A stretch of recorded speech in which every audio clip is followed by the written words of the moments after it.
Kalau kami boleh hidup sampai dengan hari ini Tuhan, biarlah kami boleh hidup bagi-Mu saja. Kalau kami masih boleh menarik nafas kehidupan hari ini, kami tahu nafas itu berasal daripada-Mu dan Engkau memberikan kepada kami. Karena Engkau masih punya tujuan dalam hidup kami. Sebab itu Roh Kudus, nyatakan kiranya tujuan-Mu buat kami Tuhan hari ini lewat kebenaran firman-Mu. Biar di hari-hari ini kami tidak hanya sekedar hidup, tetapi kami menggunakan waktu-waktu yang ada to redeem our time. Untuk menggunakan waktu-waktu yang ada di tengah-tengah hari-hari yang semakin jahat. Ajari kami Tuhan. Kami tahu waktu berlalu dengan demikian cepat. Kami tidak terasa sudah ada di bulan Agustus. 4 bulan lagi kami akan mengakhiri tahun ini. Sebab itu Tuhan, mampukan kami untuk melihat sebagaimana Engkau melihat kami.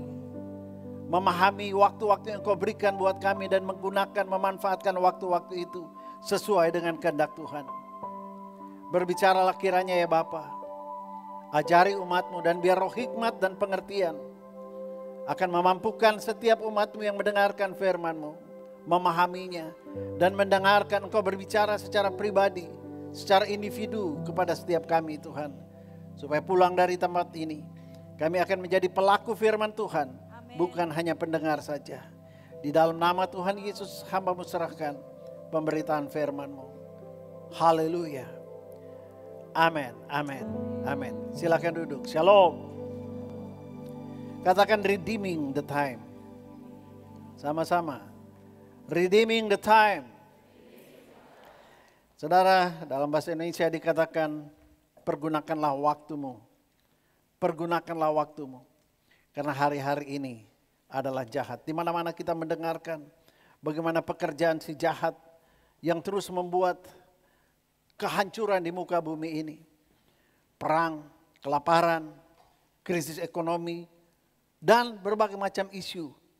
Saudara, media itu memenuhi, semua media dipenuhi dengan berita-berita yang sebenarnya pada hakikatnya kita melihat di balik semua itu ada satu kuasa yang bekerja, yaitu kuasa kegelapan.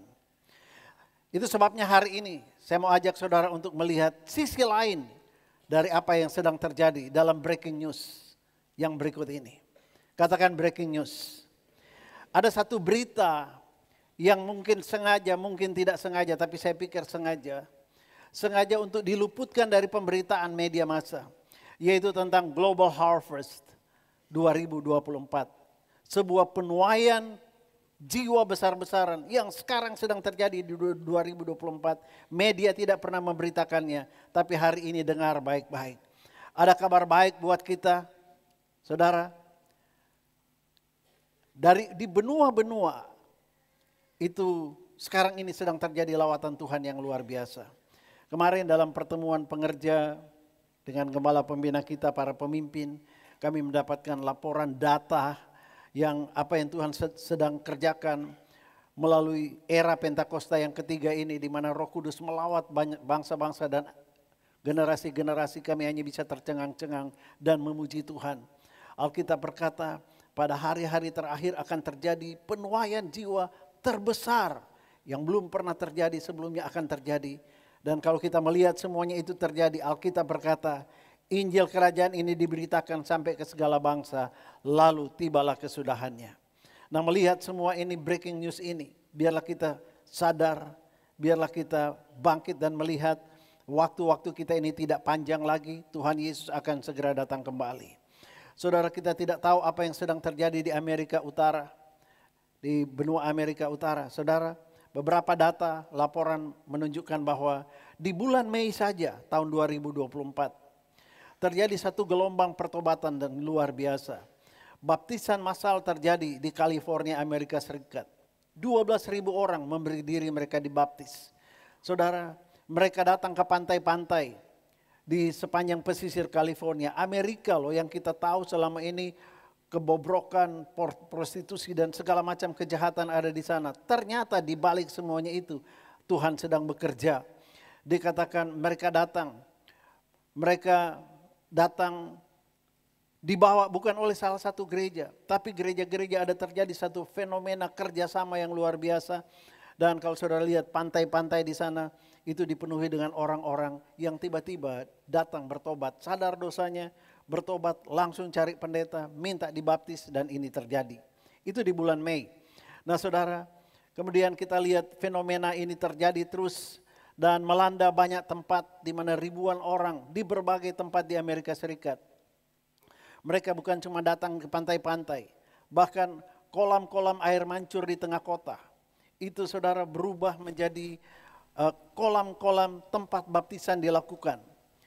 Orang-orang yang datang menyerahkan diri dan meminta untuk dibaptis dalam nama Yesus. Wow, katakan wow. Ini sedang terjadi di mana-mana. Bukankah ini berita sukacita buat kita? Orang yang bersukacita mestinya dengar kabar seperti ini. Nah gitu dong. Amin. Nah saudara masih di Amerika, saudara kampus-kampus juga dilawat oleh Tuhan.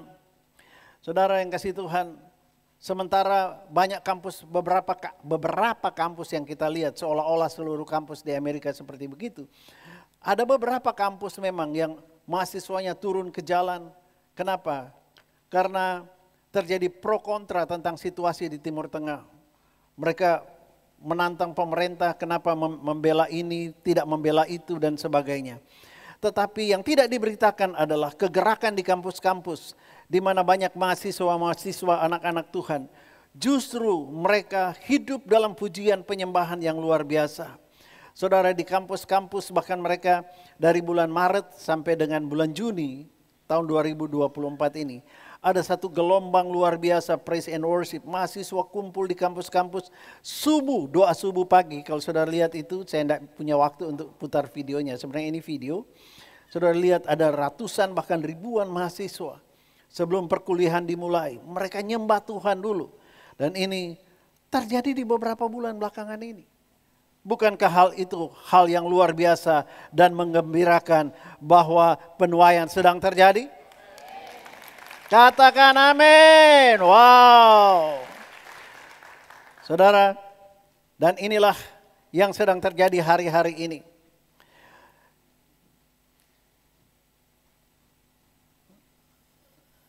Iya. Saudara, masih di benua Amerika, lawatan Roh Kudus juga melanda bukan hanya mahasiswa, bahkan generasi Z, generasi anak-anak remaja. Saudara, di kampus-kampus, saudara, itu ratusan demi ratusan mereka menerima Yesus dan dibaptis di dalam nama Tuhan Yesus dalam 2 bulan terakhir ini. Saudara lihat itu di jalan-jalan di mana-mana mereka giat memberitakan tentang Tuhan, memberitakan tentang Yesus. Saudara, sedang terjadi gerakan penuaian yang luar biasa. KKR yang fokus khusus untuk anak-anak muda, anak-anak generasi remaja, generasi Z. Itu bermunculan di berbagai macam pelosok, kampus, di sekolah-sekolah. Padahal kita tahu bahwa pemerintahan Amerika sekarang ini sedang melarang kegiatan-kegiatan kerohanian Kristen, khusus Kristen, itu ada di sekolah-sekolah. Tapi saudara, ketika Roh Kudus bekerja, ketika Roh Kudus melawat, semua itu tidak bisa menahan mereka. Ada satu gelombang, ada satu kekuatan yang luar biasa. Sehingga mereka tidak bisa berhenti untuk tetap bersaksi tentang siapa itu Yesus. Saudara, kita beralih ke Amerika Selatan. Saudara, dari bulan Januari sampai bulan Mei. Saudara, khusus satu negara namanya El Salvador saja. Itu ada 2.027.000 jiwa menerima Yesus sebagai Tuhan dan Juru Selamat. El Salvador bukan negara besar, negara kecil. 227.000, saya nggak tahu berapa persen itu mereka terima Tuhan Yesus, mereka dibaptis, itu luar biasa. Dan gereja-gereja juga semua bersatu untuk menuai bersama-sama. Saudara, kita menyeberang ke Eropa, apa yang terjadi di Eropa juga sedang terjadi beberapa fenomena yang menggemparkan. Di bulan Mei, ini semua di bulan-bulan ini, Juni, Januari sampai dengan Mei, Juni dan sebagainya. Anda perhatikan itu sesuatu yang kok terjadi bersama-sama di waktu-waktu yang berdekatan ini. Saudara, dikatakan di Belanda. Belanda itu di bulan Mei mereka mengadakan ibadah Paskah. Tetapi mereka tidak pernah memikirkan, waktu itu mereka pergi ke mana, ke luar kota kayak ibadah padang gitu ya. Mereka hanya memikirkan ya paling berapa sih yang datang. Belanda itu adalah negara yang sangat liberal, negara di mana narkoba dilegalkan, prostitusi, pelacuran semuanya legal. Saudara, tetapi tiba-tiba di bulan Mei ini, waktu mereka mengadakan perayaan Hari Raya Pentakosta, di lapangan yang begitu luas, itu hadir 63.000 orang hadir di sana. Wow, ini Belanda loh, Belanda. Dan saudara, belum lagi yang ikut online, 63.000, lalu ada lagi yang ikut online karena mereka pancarkan secara daring juga. Dikatakan datanya ada 700.000 orang hadir secara online. Dan saudara yang kasih Tuhan, Belanda yang 69% warganya itu sudah tidak lagi bergereja.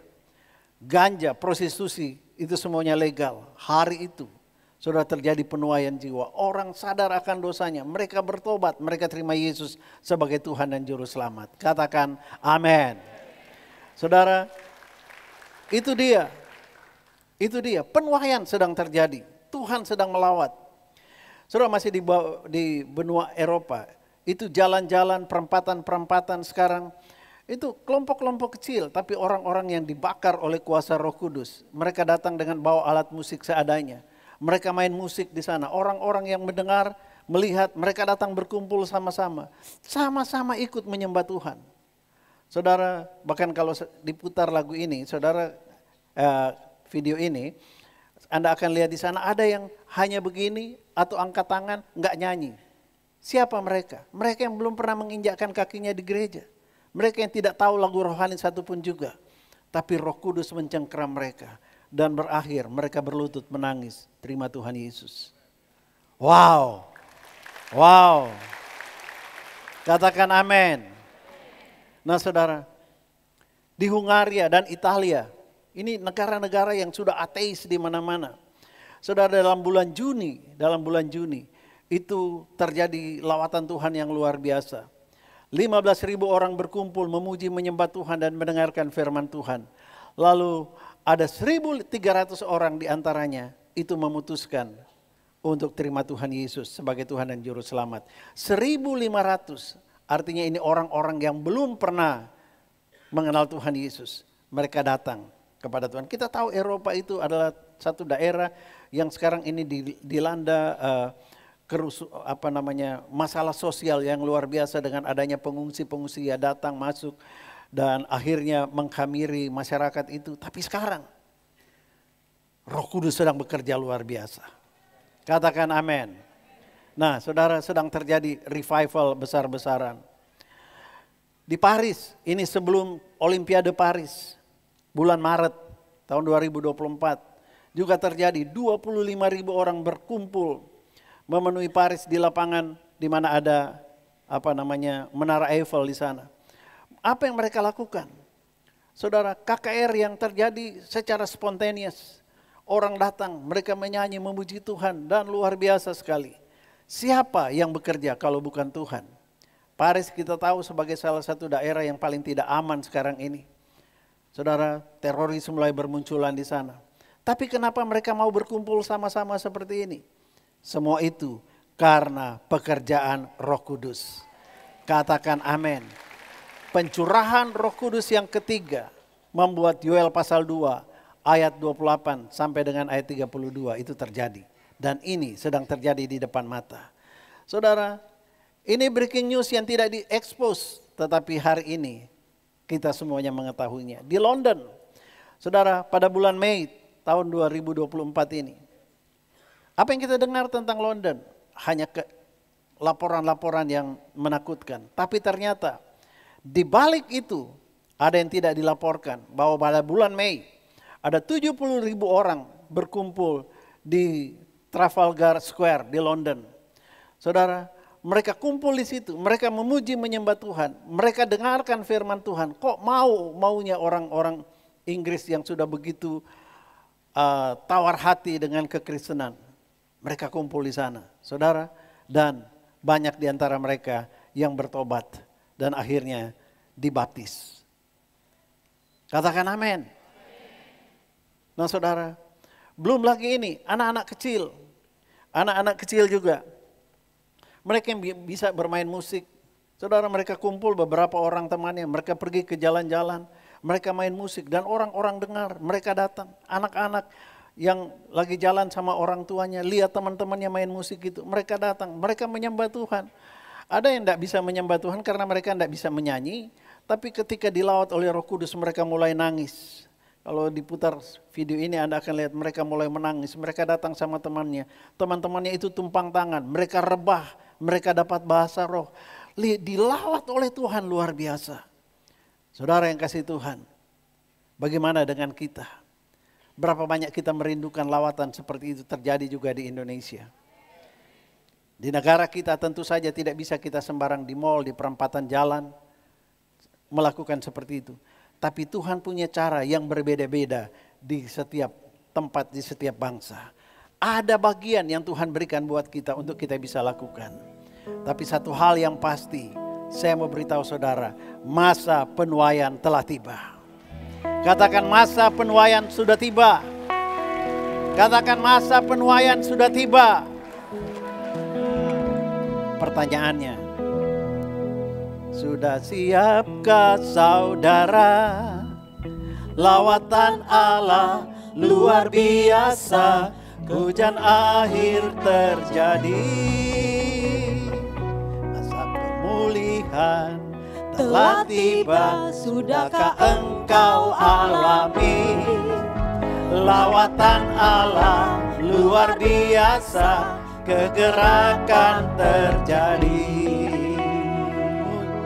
Mujizat Allah telah dinyatakan, umatnya dipulihkan.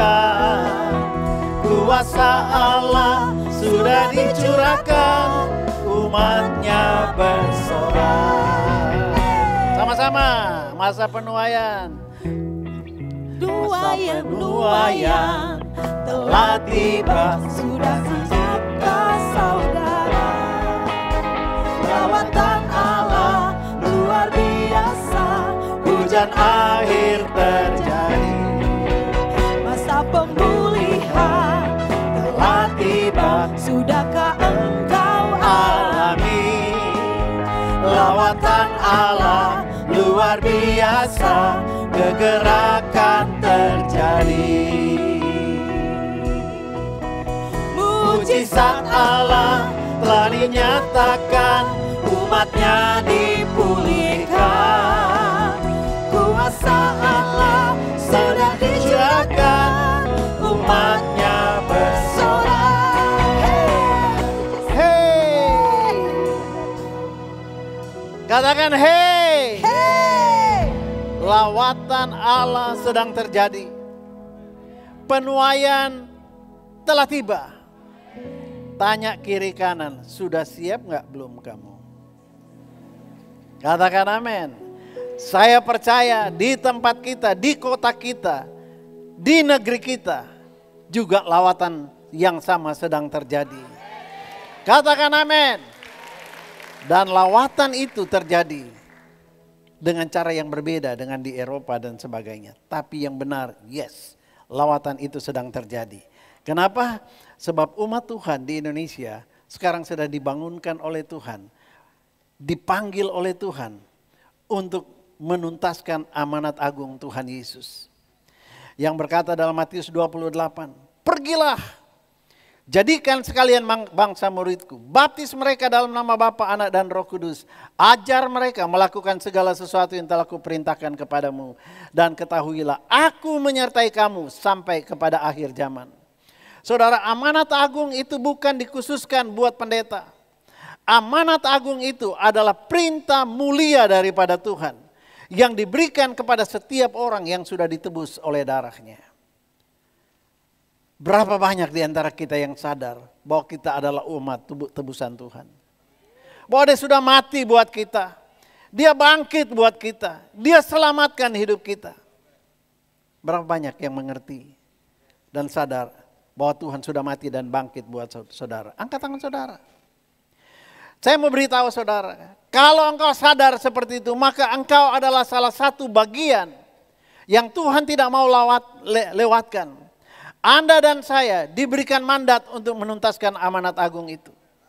Masalahnya banyak orang yang tidak mau atau tidak tahu bagaimana caranya menuntaskan amanat agung itu. Sekarang dengar baik-baik. Bagaimana kita bisa terlibat dalam gerakan penuaian jiwa yang besar ini sebelum Tuhan Yesus datang kembali. Saudara, amanat agung Tuhan Yesus itu tidak bisa kita emban kecuali kita mau bangkit dan jadi terang. Katakan bangkit dan jadi terang. Kecuali kita bangkit dan jadi terang. Dan kita turun ke tengah-tengah masyarakat dan kita membawa terang itu menerangi lingkungan kita. Saudara, kita harus bangkit dan jadi terang. Katakan amin. Nah, tetapi saudara, mungkin ada orang-orang yang berkata begini, bangkit dan jadi terang kayak apa sih itu? Gimana sih caranya bangkit dan jadi terang? Lalu apa untungnya, apa benefitnya buat saya kalau saya mau bangkit dan jadi terang? Saudara, mari perhatikan Yesaya 60. Yesaya 60 ayat 1 sampai 5 berkata begini. Yang pertama, bangkitlah, kata lah itu merupakan kata perintah, kata amanat daripada Tuhan. Bangkitlah, menjadi teranglah, itu merupakan mandatori.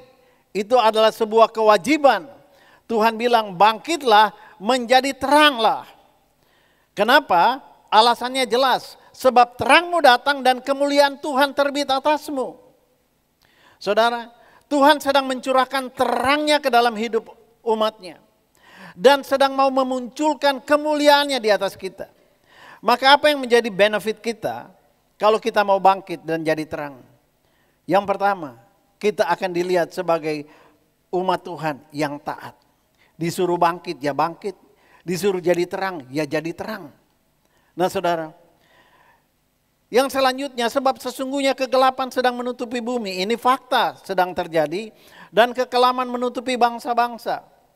Saudara, tidak ada yang tahu apa yang akan terjadi di hari-hari ke depan. Semua bangsa sedang meraba-raba.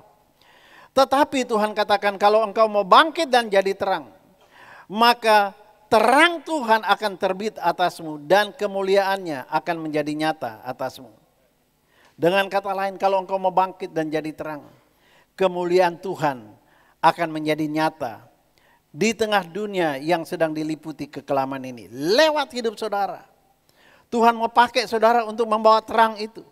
Tapi sebelum engkau bisa membawa terang, Dia akan memberikan kemuliaannya turun atas saudara. Berapa banyak yang rindu dimuliakan oleh Tuhan?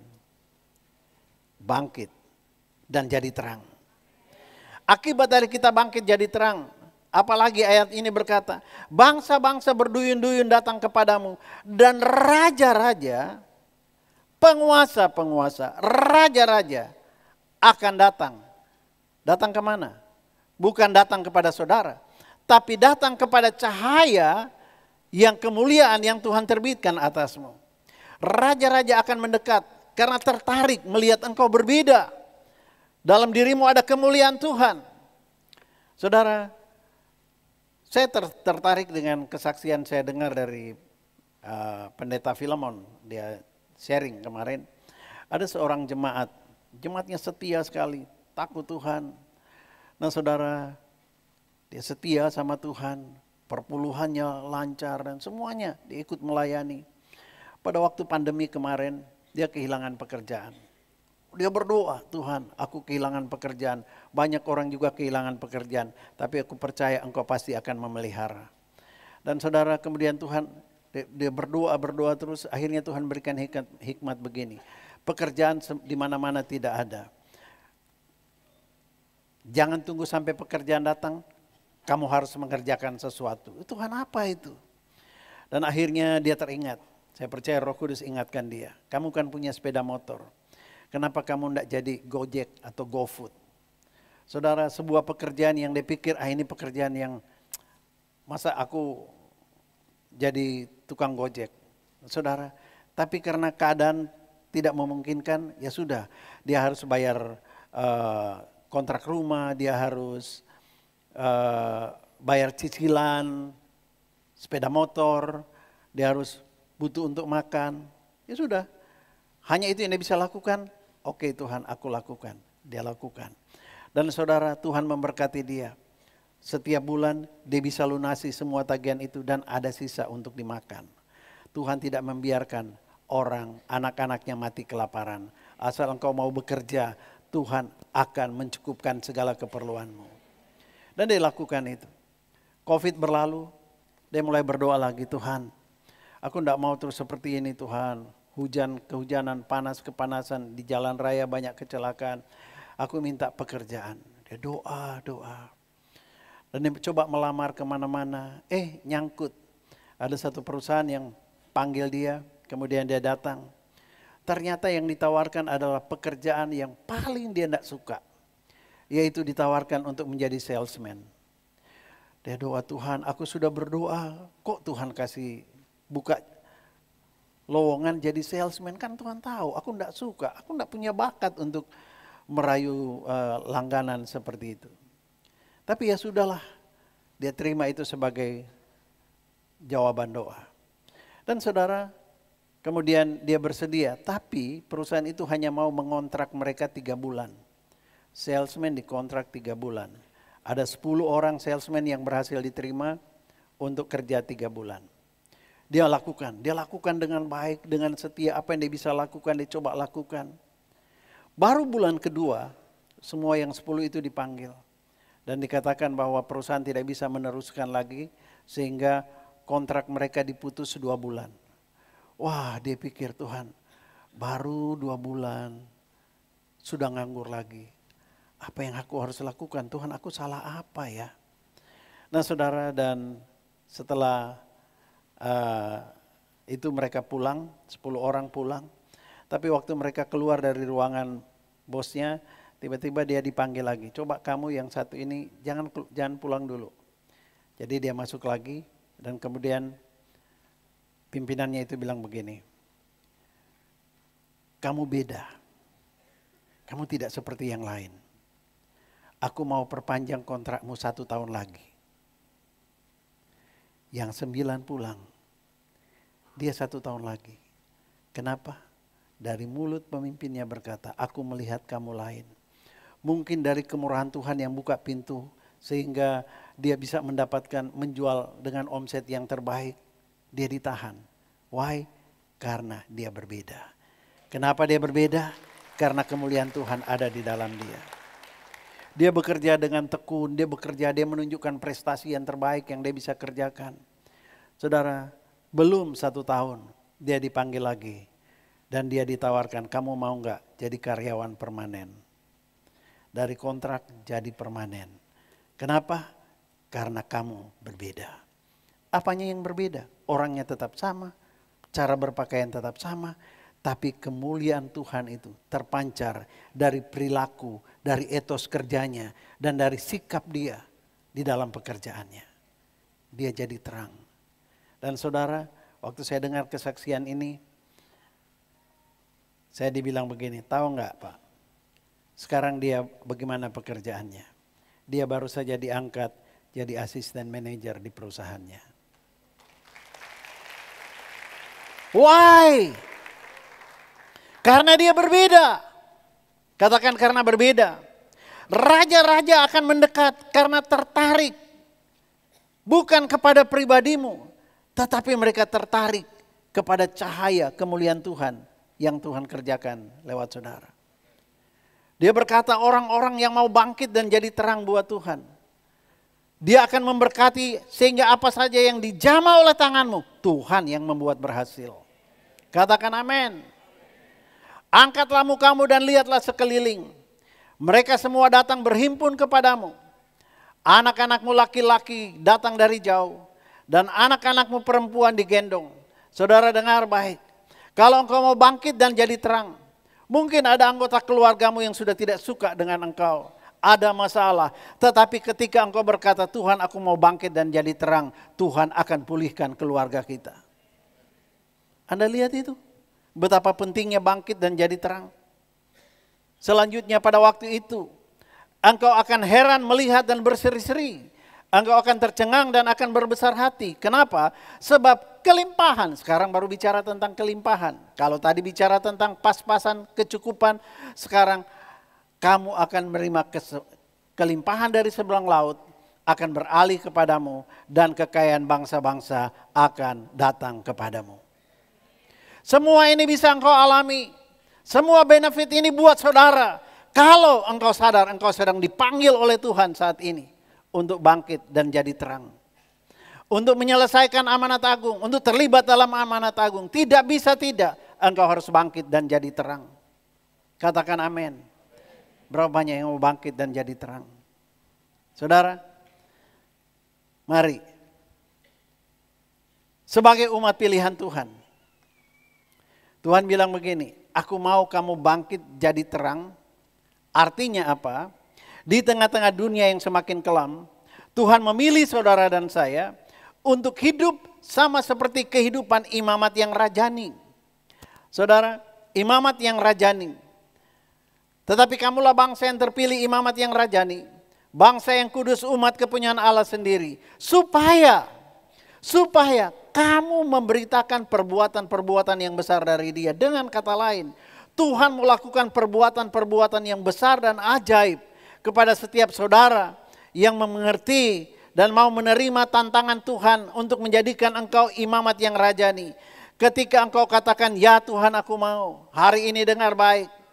Tuhan akan melakukan perbuatan-perbuatan yang besar pada saudara. Supaya apa? Supaya engkau bisa memberitakan. Engkau bisa keluar memberitakan apa yang Tuhan sudah kerjakan dalam hidup saudara. Katakan amin. It's time to arise. Katakan it's time to arise. Waktunya untuk bangkit. Dan waktunya untuk menjadi terang. Amin. Saudara, ketika kita bangkit dan menjadi terang, maka Tuhan akan pakai kita untuk mendirikan city on the hill atau kota di atas gunung. Saudara, you are the light of the world. A city that is set on the hill cannot be hidden. Kota yang diletakkan di atas bukit itu tidak bisa tersembunyi. Kenapa? Karena orang semua akan melihat kita. Dari Matius 5 ayat 13 dikatakan, pertama kamu adalah garam dunia. Jika garam itu menjadi tawar, dengan apakah dia diasinkan? Tidak ada lagi gunanya selain dibuang dan diinjak orang. Ketika kita menjadi, Tuhan bilang kamu menjadi garam. Garam itu untuk memberikan dampak, memberikan rasa di tengah-tengah lingkungan kita berada. Sebab itu saudara, kalau hidupmu tetap ada di bawah, engkau tetap terinjak-injak oleh masalah. Jangan salahkan masalah, jangan salahkan orang lain. Tapi mari koreksi, apakah engkau masih bisa memberi dampak? Mulai dari keluarga, dari rumah tangga, pekerjaan, pergaulan, di gereja, dimanapun Anda berada. Kalau engkau sudah tidak berdampak, tidak ada lagi gunanya. Selain engkau akan dicampakkan dan akan diinjak-injak. Bisnismu tidak akan pernah naik, karirmu tidak akan pernah mendapatkan promosi. Saudara tidak akan diterge oleh siapapun juga. Kalau itu terjadi, jangan salahkan orang. Mari cek, jangan-jangan kamu sudah tidak bisa memberi dampak lagi bagi orang di seputarmu. Ingat, kita hidup ditempatkan di dalam dunia ini. Sebab Tuhan mau pakai kita memberi dampak buat lingkungan kita. Katakan beri dampak. Kemudian ayat 14 dikata, kamu adalah terang dunia.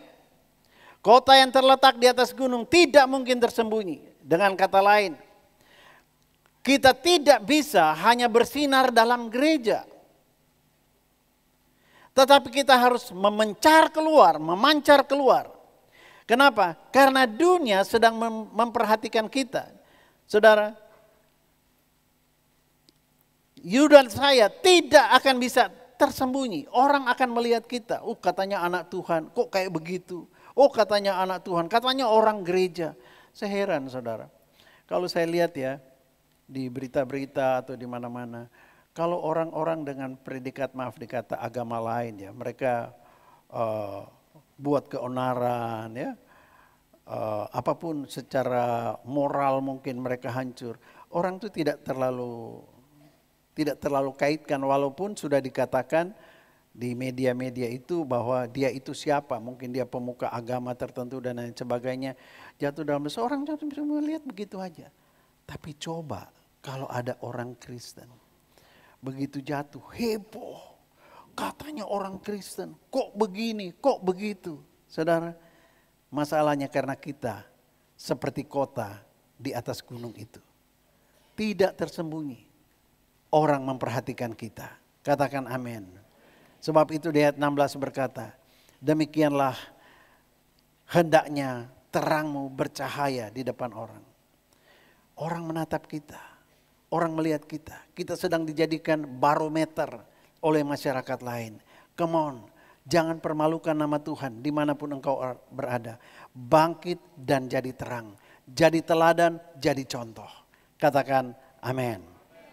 Nah saudara, Alkitab menegaskan peran umat Tuhan ada dua. Yaitu secara rohani, keimaman, dan secara rajani. Artinya kita harus menjadi panutan di tengah-tengah masyarakat di mana kita ada. Katakan jadi panutan. Nah, gereja perjanjian lama itu biasanya memisahkan antara panggilan keimaman dan panggilan kerajaan. Kenapa? Karena dalam perjanjian lama itu orang-orang yang melayani di rumah Tuhan itu khusus hanya orang Lewi. Dan mereka tidak boleh terkontaminasi dengan pekerjaan-pekerjaan yang sekuler. Itu perjanjian lama mengatakan demikian. Sehingga kalau ada gereja-gereja yang memisahkan bahwa rohani tidak ada hubungannya dengan yang bukan rohani. Saudara, itu karena mereka hidup dalam konsep gereja perjanjian lama. Mari lihat, gereja perjanjian baru bukan demikian.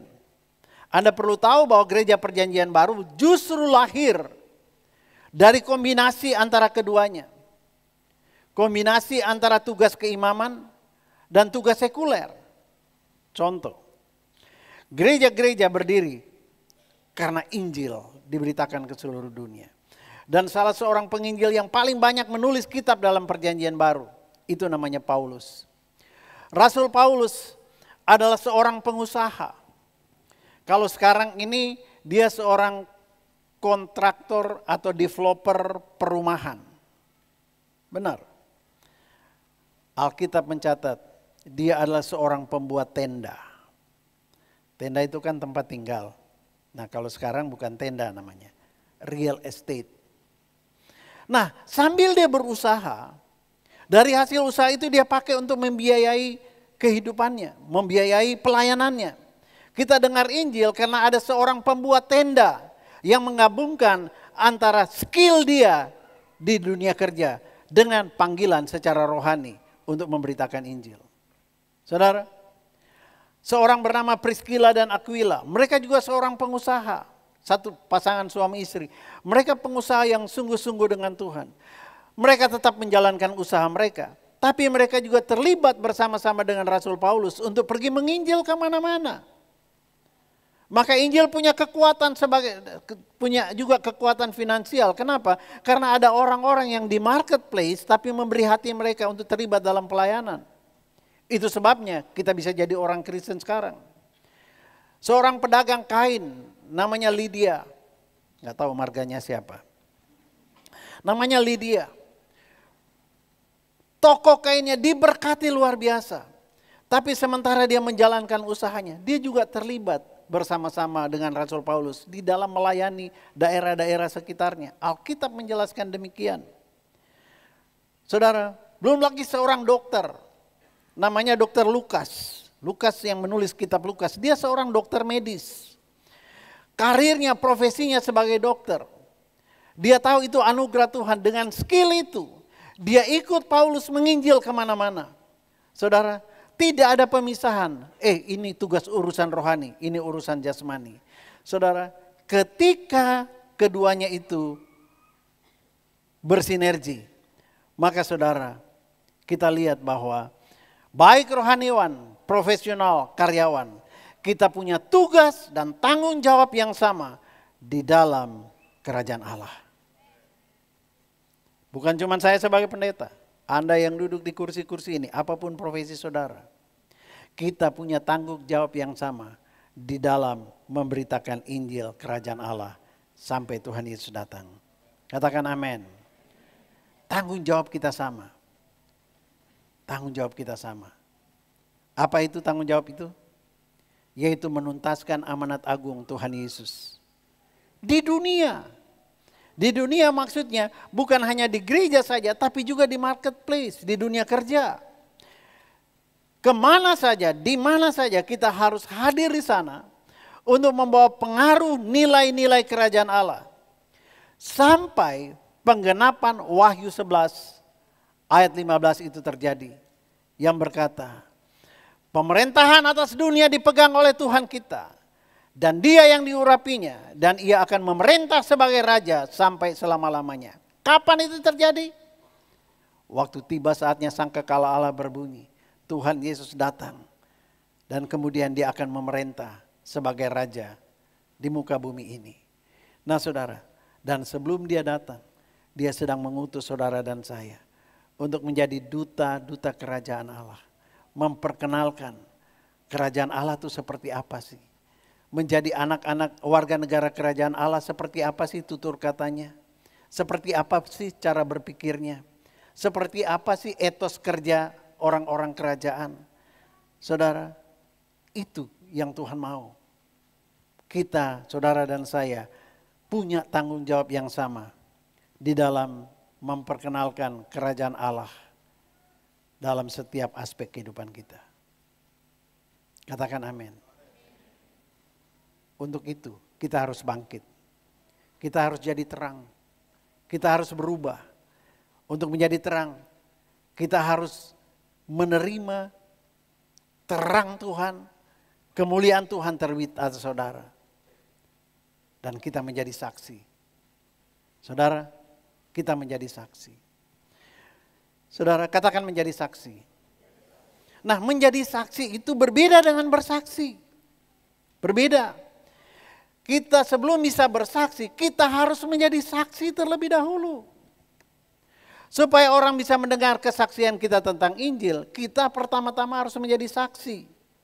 Saudara, menjadi saksi di arena sekuler di mana kita berinteraksi langsung dengan masyarakat luas. Melalui pekerjaan atau aktivitas kita. Kita harus jadi saksi di sana. Saudara, dalam tutur kata kita, di dalam kita bekerja, kejujuran kita, integritas kita, kita harus menjadi saksi. Di sana tidak terhitung banyaknya jiwa yang haus akan kasih Kristus. Haus akan kepedulian kita. Haus akan keselamatan. Kita harus hadir di sana menjadi saksi. Artinya kita memperkenalkan kasih Kristus lewat perbuatan kita. Kita menunjukkan kepedulian kita atas sesama kita. Kita tidak egois. Tunjukkan sifat-sifat ilahi, sifat-sifat kerajaan Allah, sifat-sifat Kristus itu. Saudara, di sana, di luar sana, di luar gedung gereja, di tempat-tempat umum, saudara, banyak dari mereka yang belum pernah menginjakkan kakinya dalam gedung gereja. Kita diutus oleh Tuhan untuk menjangkau mereka dengan kasih Kristus. Dengan kepedulian kita kepada mereka. Supaya ketika mereka melihat, mereka tertarik. Untuk sampai pada saat nanti, waktu engkau ajak ke gereja, mereka mau datang ke gereja. Katakan, aku harus menjadi saksi. Supaya aku bisa bersaksi. Sekali lagi, aku harus menjadi saksi supaya aku bisa bersaksi. Kalau engkau mau bersaksi tapi hidupmu tidak menjadi kesaksian, mana orang mau dengar? Engkau justru mempermalukan nama Tuhan. Amin. Nah saudara, menurut Roma 8 ayat 19, sebab dengan sangat rindu seluruh makhluk menantikan saat anak-anak Allah dinyatakan. Berapa banyak anak-anak Allah di sini? Oh, masyarakat luas sedang menanti-nantikan saudara dan saya sebagai anak-anak Allah. Untuk tampil mengkombinasikan antara kualitas spiritual kita dengan kompetensi kita secara profesional. Saudara, Kita boleh hebat, kita boleh profesional. Tetapi saudara, profesionalitas kita ini jangan kita tinggalkan nilai kualitas spiritual kita. Saudara, dunia sedang menantikan anak-anak Tuhan yang penuh Roh Kudus, yang memiliki kompetensi dalam bidang profesi mereka masing-masing untuk muncul di tengah-tengah masyarakat menjadi solution maker, bukan problem maker. Saudara, dunia sedang menanti-nantikan kita yang menyatukan antara perkataan kasih kita dengan tindakan kasih kita. Bukan hanya ngomong doang.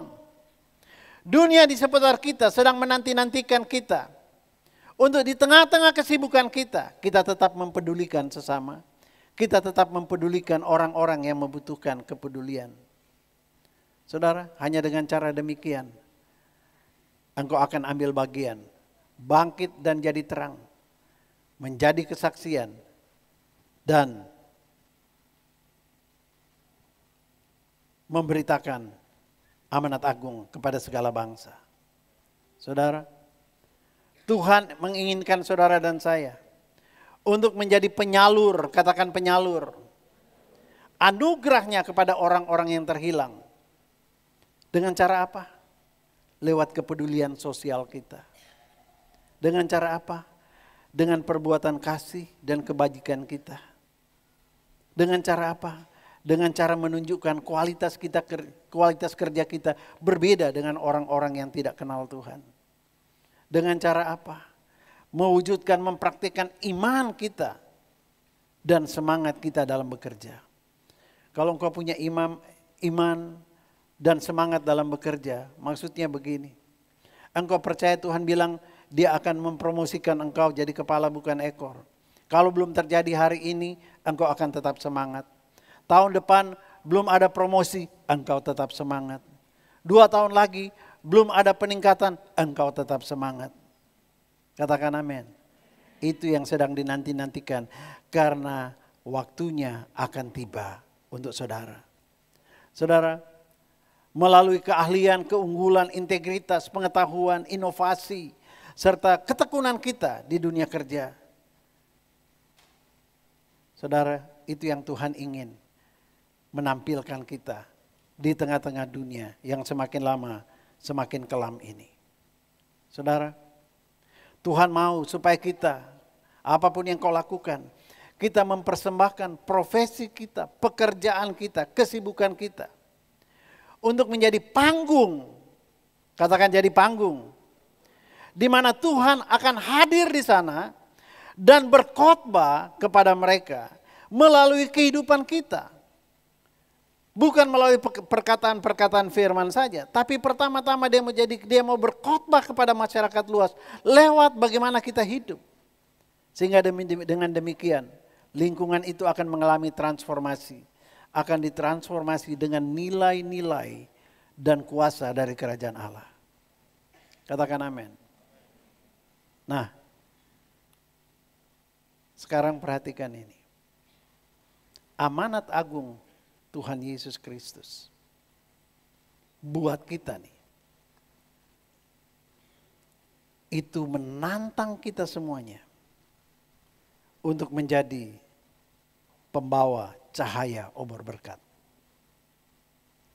Saya simpulkan dari semua penjelasan itu bahwa amanat agung itu sedang menantang kita hari-hari ini untuk menjadi pembawa cahaya obor berkat Tuhan, untuk menerangi jiwa-jiwa yang ada dalam kekelaman di dunia sekuler. Saudara, pembawa cahaya obor berkat. Saya sengaja pakai baju ini karena saya mau menjelaskan tentang cahaya obor berkat. Ya. Nah, saudara,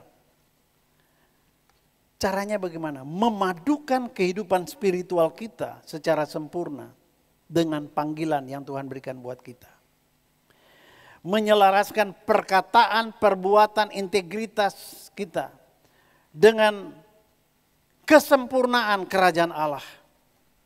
Supaya dengan demikian kita bisa dari dalam hidup kita bisa memantulkan kemuliaan Tuhan dalam setiap kegiatan dan interaksi kita di tengah-tengah masyarakat sekuler. Katakan, pembawa cahaya obor berkat. Cahaya obor berkat adalah nama dari yayasan kita, Yayasan COB. COB, Cahaya Obor Berkat, itu adalah legalitas daripada yayasan kita. Nah saudara, tetapi pembawa cahaya obor berkat ini harus mengerti makna dibalik kalau kita jadi pembawa cahaya obor berkat.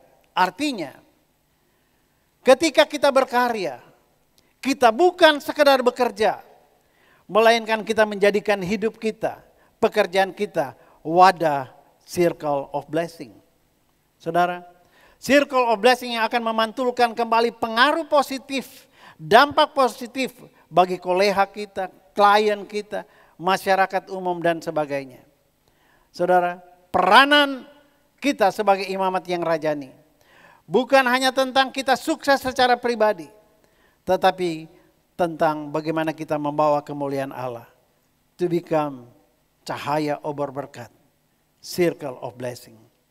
Nah saudara, pewahyuan ini jugalah yang telah menjadi latar belakang dan pedoman ketika Tuhan taruh di hati saya dari zaman pandemik untuk melakukan kegiatan yang namanya circle of blessing. Circle of blessing artinya berilah maka kamu akan diberi.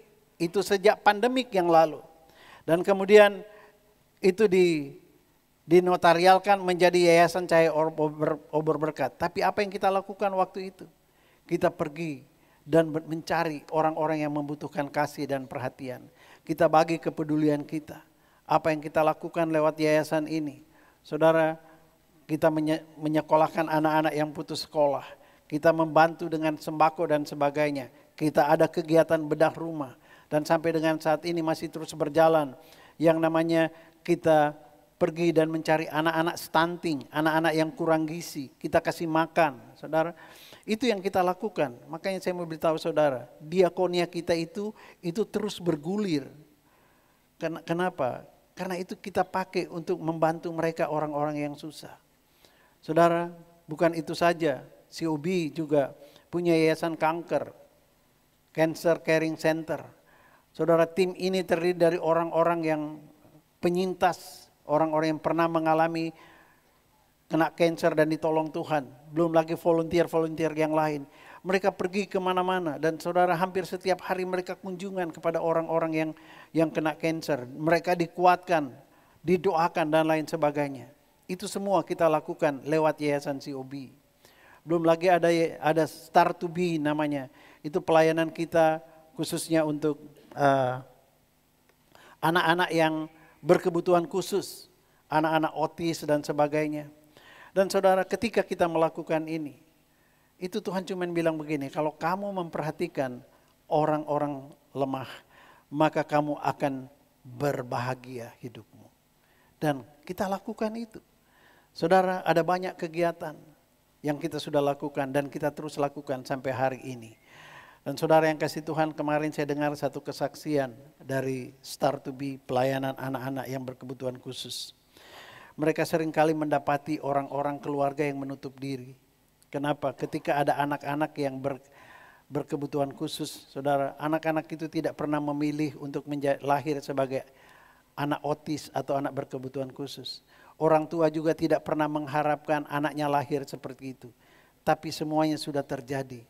Dan saudara, banyak yang menutup diri, mereka malu, mereka disingkirkan oleh masyarakat. Kadang mereka dikatakan, ini rumah tanggamu terkutuk, lebih baik kau cerai sama pasanganmu, cari pasangan lain. Ini saling menuduh satu dengan yang lain. Nah, di dalam pelayanan Start to Be, kemarin saya dapat satu kesaksian lagi. Ada banyak tapi yang terakhir kemarin. Saya dilaporkan begini, Pak, ada Pak kami temukan satu keluarga, mereka dari etnis Tionghoa. Dan anak mereka itu umurnya sudah banyak tapi betul-betul kayak anak kecil dan orang tua sangat malu. Dan bahkan mereka punya pemuka agama, mereka bilang ini anak anak kutukan dan sebagainya. Mereka malu untuk tampil di luar. Didatangin sama tim kita. Didatangin kemudian diberikan penyuluhan, dikuatkan. Lalu orang tuanya bilang begini, tapi menurut kami ini kutukan. Mereka cuma bilang, enggak Bu, Tuhan kami, Tuhan Yesus itu bisa mengubah kutuk jadi berkat. Oh ya? Dan mereka mulai diperkenalkan. Ini bukan anak yang lahir secara kebetulan. Tuhan pasti punya rencana. Mereka mulai dikuatkan. Akhirnya keluarga ini mulai bergabung dengan komunitas Start to Be. Sekarang mereka bersemangat luar biasa. Saudara yang kasih Tuhan, jiwa-jiwa seperti itu sedang menantikan kita menjadi pembawa cahaya obor berkat ke lingkungan mereka. Katakan amin. Ada lagi yang sekarang sedang dalam progres. Yaitu kita sedang membangun rumah kebajikan. Ini dia. Rumah kebajikan. Saudara banyak yang sudah ikut menyumbang. Terima kasih, Tuhan pasti akan memperhitungkan semuanya itu. Dan saudara mungkin Anda bertanya-tanya seperti apa rumah kebajikan itu nanti. Sekarang ini progresnya sudah sejauh mana. Ya, diapakan sumbangan kami itu. Saudara di penghujung khotbah ini Anda akan melihat laporannya, saya akan laporkan langsung tentang perkembangannya. Tapi saudara yang kasih Tuhan, satu hal yang saya mau beritahu saudara. Mungkin ini yang sangat penting ya. Anda mungkin berpikir sudah beberapa minggu terakhir lihat pengumuman tentang hari ulang tahun COB Gebiar Kemerdekaan. Udah pengumumannya panjang ya, membosankan. Sehingga mungkin Anda tidak memperhatikan lagi pentingnya. Tapi hari ini saya mau kembali ingatkan buat saudara. Saudara,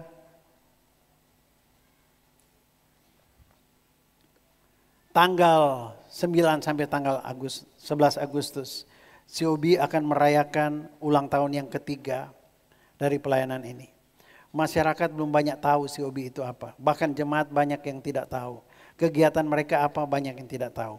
Pemerintah kita, kota kita sudah banyak yang tahu tetapi belum semua kegiatan ini sosial mereka tahu. Nah saudara, kita perlu untuk memperkenalkan diri, tampil sehingga masyarakat bisa melihat bahwa kita adalah gereja yang membawa harapan baru bagi kota, membawa solusi bagi orang-orang yang membutuhkan solusi.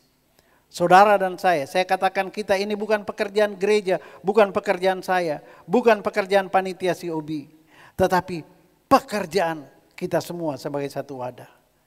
Katakan amin. Tuhan sedang panggil kita untuk tampil keluar, bangkit dan jadi terang. Itu sebabnya saya katakan kepada pengurus yayasan ini, kali ini kita harus tampil keluar. Kita harus biarkan orang tahu sehingga orang yang membutuhkan pertolongan mungkin yang kena sakit kanker dan lain sebagainya yang ada. Itu mereka lihat ada wadah ini. Sehingga mereka bisa juga menghubungi yayasan kita dan kita bisa menyalurkan bantuan kepada mereka. Nah saudara, itu sebabnya saya mau beritahu saudara. Bahwa jangan lupa tanggal 9 sampai tanggal 11 Agustus, hari Jumat sampai dengan dimulai sore hari sampai dengan tanggal 11 Agustus ditutup sore hari. 11 itu adalah hari Minggu. Apa yang kita lakukan di sana? Kegiatan-kegiatan sosial. Donor darah, kalau saudara pendonor darah, ayo ikutlah, datanglah, sumbangkan darah saudara. Nanti saudara bisa tanya tentang jam-jam operasionalnya, jam berapa kami harus datang untuk jadi donor. Mari saudara, kita harus terlibat di dalamnya. Ada pemeriksaan kesehatan, diantaranya IVA. Nah ini saya mau kasih tahu saudara. IVA ini adalah pemeriksaan kanker rahim kalau enggak salah ya, kanker rahim. Kalau enggak salah, mungkin saya salah karena saya enggak punya rahim. Tapi saudara, pemerintah kita mengamati begitu banyak masyarakat, khususnya wanita di Indonesia, itu mengalami kanker rahim. Kalau sudah bicara kanker, kita sudah terbayang sesuatu yang mengerikan. Tapi semua juga tahu bahwa kalau itu diketahui secara dini, maka kemampuan untuk tertolong itu masih jauh lebih besar daripada ketika ketahuan sudah pada tahap terakhir. Nah, kita punya tim Cancer Care Center. Ini sering kali sekarang ini menemukan orang-orang yang begitu ketahuan dia kena cancer, itu sudah stadium lanjut. Ketika diselidiki, saudara, ternyata ada 3 alasan kenapa mereka sadar-sadarnya sudah stadium lanjut. Yang pertama, kurangnya pengetahuan. Mereka tidak tahu pengetahuan bagaimana mencegah dan sebagainya. Itu sebabnya saudara, dalam acara ini ada pengarahan-pengarahan kesehatan termasuk pengarahan-pengarahan pencegahan kanker. Saudara, hadirlah. Kalau saudara hadir itu akan menjadi manfaat buat saudara dan saudara juga bisa ajarkan kepada yang lain. Kemudian ada pemeriksaan IVA gratis, itu memang program pemerintah. Dan saudara dari dinas itu pernah ngomong sama saya, Pak, kami serius loh Pak untuk menolong masyarakat, mencegah dari dini. Yaitu melalui pemeriksaan IVA. Kalau kita pergi sendiri, cek sendiri itu biayanya 1 juta. Tapi kalau kita ikut program seperti ini gratis. Nah dari dinas bilang begini, Pak seringkali kalau kita lakukan seperti itu, yang datang seimprit dan biasanya itu-itu juga. Kemana ini wanita-wanita yang lain? Saudara, hal yang kedua yang membuat orang tiba-tiba taunya sudah stadium lanjut adalah karena mereka takut untuk periksa kesehatan mereka. Kenapa? Takut nanti ketahuan aku ada kanker. Saudara, jangan takut. Lebih cepat, lebih baik. Lebih baik mencegah daripada mengobati. Ayo, hadir di sana. Hadir di sana. Ada juga yang bilang, saya tidak punya uang kalau pergi periksa, kan bayarnya mahal. Enggak, makanya manfaatkan ini. Kasih tahu kepada saudara-saudara, teman-teman saudara yang lain. Yuk, ini kesempatan. Mari kita sama-sama hadir di sana. Amin. Nah kemudian ada juga pengembangan bakat ya, Got Talent dan sebagainya. Saudara kemarin, minggu-minggu kemarin sudah diumumkan buat kita. Nah saudara, sebab itu saya mau katakan, mari kita sama-sama ambil bagian. Katakan ambil bagian. Katakan ambil bagian. Karena sebagai umat Tuhan kita punya tugas dan tanggung jawab yang sama dalam program kerajaan Allah ini. Kita punya tugas dan tanggung jawab yang sama. Amin. Nah saudara, tanggal 9 itu sore kita mulai, tetapi pembukaan secara ofisial itu jam 10 pagi hari Sabtu. Saya sebagai gembala saudara sangat menghimbau, please come, please come. Ayo datang, Mall Pollux itu belum ada pengunjung di mallnya itu belum ada karena mallnya relatif kosong. Mari, kalau bukan kita yang memenuhi tempat itu lalu siapa lagi? Saya sangat menganjurkan saudara hadir dan hari Sabtu itu akan dimulai jam 7 lewat apa? Dengan apa? Acara pertama hari Sabtu itu adalah senam kebugaran bersama. Datanglah dengan baju sport. Kalau saudara tidak punya baju sport, di sana ada disediakan, dijual baju sport untuk Anda bisa ganti di sana. Kita berolahraga bersama di situ. Waduh, itu sesuatu yang sangat-sangat menyegarkan buat kita semuanya. Ambil bagian. Ajak teman-teman saudara yang lain. Mau? Ya nggak ada yang mau. Mau? Dari kita, oleh kita, dan untuk kita. Berikan kemuliaan buat Tuhan. Nah yang menjadi pikiran mungkin begini. Hari Minggunya pagi. Itu ada namanya Family Fun Walk. Berjalan bersama-sama keluarga. Saudara mungkin berkata begini, tapi hari Minggu kan hari ibadah. Fine, kita punya 4 ibadah. Saya berharap Anda bisa mengatur waktunya. Kalau Anda hanya bisa ibadah pagi, ya utamakan ibadah dulu. Tapi kalau Anda bisa ibadahnya siang, saudara hadirlah di sana. Apa itu Family Fun Walk? Kita akan berjalan keluar dari Mall Pollux, lalu kita akan belok kiri sedikit di jalan raya, nanti dijaga sama polisi semuanya jalannya. Lalu kita tidak jauh-jauh, kita akan muter balik, U-turn balik di depan ruko-ruko Welcome to Batam. Kita putar balik dan kemudian kita masuk kembali ke Mall Pollux. Anda mungkin bilang, tapi nggak bisa, saya punya anak kecil. Justru itu penting. Saudara kan belum pernah dorong stroli anak di jalan raya pagi-pagi kan? Belum pernah kan rame-rame, belum pernah. Sekarang dipernain. Saudara, suami istri, anak-anak, anak kecil, bayi pun juga. Saya membayangkan kalau pagi-pagi udara yang segar, kita ada di jalan sama-sama ngobrol sambil jalan. Kalau tidak ada teman ngobrol, ya sambil doa pagi lah. Itu pasti akan sangat luar biasa. Katakan amin. Dan saudara juga akan mendapatkan kupon-kupon untuk ada hadiah yang akan diundi pada hari Minggu malam. Ya, hadiahnya luar biasa. Ada motor listrik, ada 2 sepeda motor listrik di sana. Dan banyak lagi pernak-pernik yang kalau Anda beruntung, Anda akan bawa pulang hadiah. Katakan amin.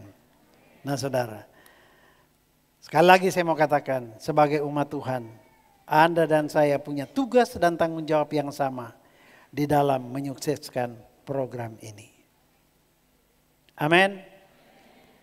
Ajak teman-temanmu yang bukan dari gereja ini, mungkin teman-temanmu juga yang beragama lain. Ini bukan KKR, ini adalah kegiatan sosial bersama-sama.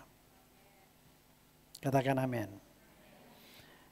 Nah, hari Sabtunya setelah kita senam pagi bersama akan ada pembukaan yang akan resmi dibuka oleh pemerintah. Dan saya berharap kita akan tetap ada di sana. Anda tidak perlu repot-repot bawa sarapan pagi-pagi karena setelah berolahraga di situ ada banyak kuliner yang tersedia untuk kita sarapan pagi-pagi. Bahkan saling membagi juga sarapan dengan teman-teman yang lain itu akan sangat indah. Dan saudara, saya tutup dengan ini. Kita baca bersama-sama Mazmur 41 ayat 2 sampai 4. 1, 2, 3. Berbahagialah orang yang memperhatikan orang lemah. Tuhan akan meluputkan dia pada waktu celaka. Tuhan akan melindungi dia dan memelihara nyawanya, sehingga ia disebut berbahagia di bumi. Engkau takkan membiarkan dia dipermainkan musuhnya. Dia akan membela saudara. Tuhan membantu dia di ranjangnya waktu sakit. Di tempat tidurnya kau pulihkan dia sama sekali dari sakitnya. Tuhan akan memberkati kesehatanmu. Katakan amin. Ayat terakhir. 3-4, jangan sesat. Allah tidak membiarkan dirinya dipermainkan. Karena apa yang ditabur orang, itu juga yang akan dituainya. Sebab barang siapa menabur dalam dagingnya, ia akan menuai kebinasaan dari dagingnya.